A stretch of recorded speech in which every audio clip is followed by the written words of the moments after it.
ऐसा लगता है कि हरियाणा विधानसभा चुनाव में कांग्रेस की अप्रत्याशित हार के बाद कांग्रेस में कुछ भी ठीक नहीं चल रहा है।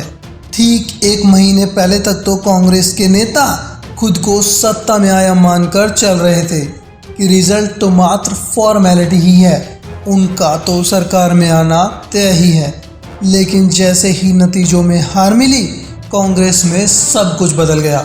पार्टी विधानसभा में नेता प्रतिपक्ष का चुनाव तक भी नहीं कर पा रही है, उसके लिए लॉबिंग चल रही है।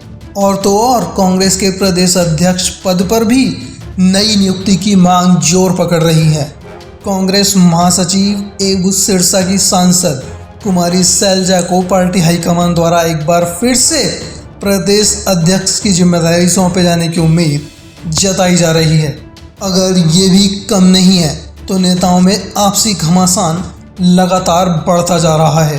हारे हुए नेता अपनी ही पार्टी के नेताओं को जिम्मेदार ठहरा रहे हैं।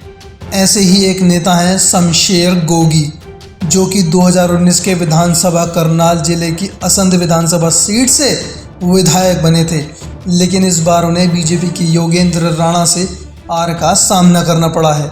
लेकिन अपनी हार को शमशेर गोगी बर्दाश्त नहीं कर पा रहे हैं और लगातार अपनी ही पार्टी के नेताओं, खास तौर पर भूपेंद्र सिंह हुड्डा और प्रभारी दीपक बाबरिया को निशाने पर ले रहे हैं और हार के लिए उन्हें ही जिम्मेदार ठहरा रहे हैं।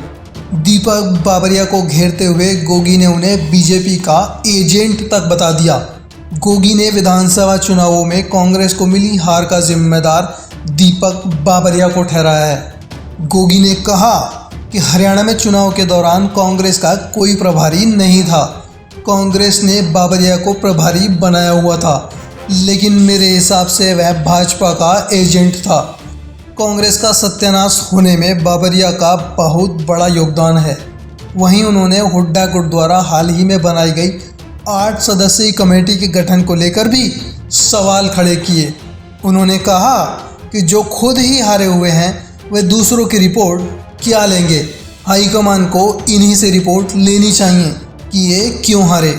वहीं पूर्व सीएम भूपेंद्र सिंह हुड्डा और उनके सांसद बेटे दीपेंद्र हुड्डा पर निशाना साधते हुए उन्होंने कहा कि बापू बेटे ने कांग्रेस को डुबोने का काम किया है।